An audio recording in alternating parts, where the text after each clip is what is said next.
Saudara-saudari umat Allah yang terberkati, bagaimana kabarnya? Tentu luar biasa. Dan apabila hari ini bersyukur atas karunia Tuhan, atas berkat Tuhan, mungkin merayakan kehidupan atau mensyukuri berkat Tuhan yang lain, semoga hidup kita senantiasa diberkati. Dan mungkin yang hari ini sedang berulang tahun, kita ungkapkan syukur kepada Tuhan atas segala karunia yang Tuhan berikan kepada kita. Dan kita siapkan hati agar kita pantas untuk mendengarkan sabda Tuhan hari ini. Saudara-saudariku yang dikasihi Tuhan, hari ini Sabtu 16 Oktober 2021, Pekan Biasa ke-28.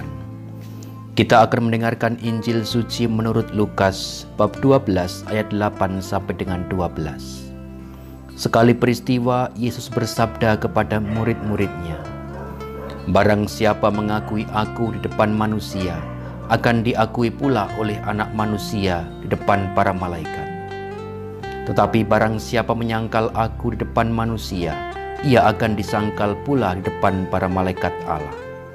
Setiap orang yang mengatakan sesuatu melawan Anak Manusia, ia akan diampuni.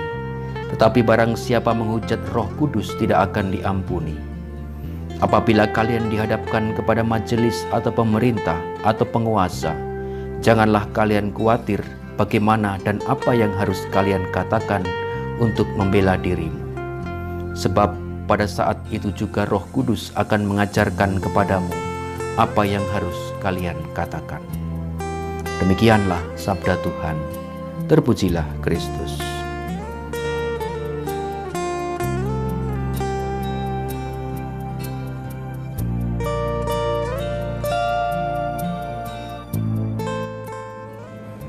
Sobat-sobat inspirasi sabda kehidupan, tadi kita sudah mendengarkan Injil di mana Yesus mengatakan bahwa barang siapa mengakui Dia di depan umum, Dia pun juga akan mengakui Dia ketika nanti saatnya Dia pun akan menghakimi.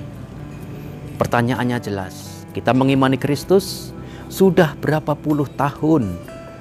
Mungkin kita mengakui Kristus dalam hati, dalam diri kita ungkapkan dengan iman kepercayaan kita. Tapi pertanyaannya jelas, saudara-saudari, ketika kita mengimani Kristus, sudahkah kita juga berani sungguh-sungguh mengungkapkannya dalam hidup kita setiap hari?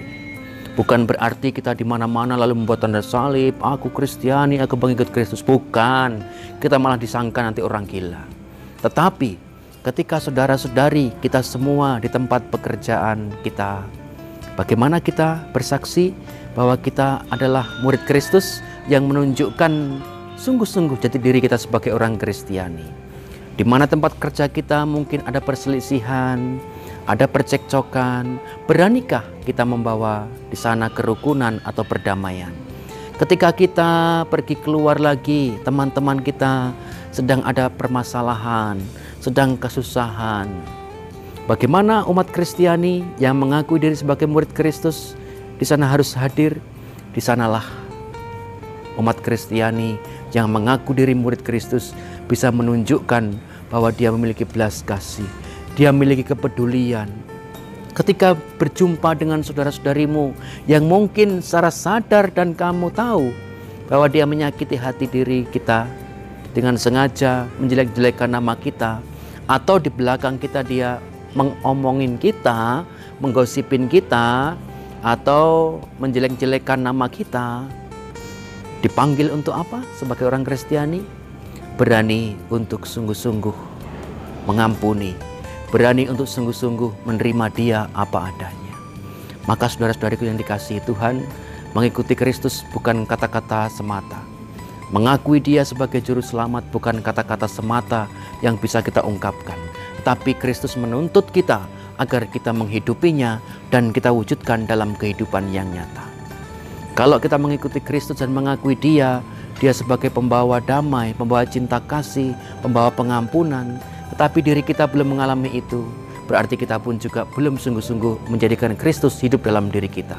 Tapi mari kita berjuang agar kehidupan yang nyata yang kita hadapi itulah tempat dan sarana di mana kita bisa mewujudkan iman kepada Kristus dan diwujudkan kepada sesama.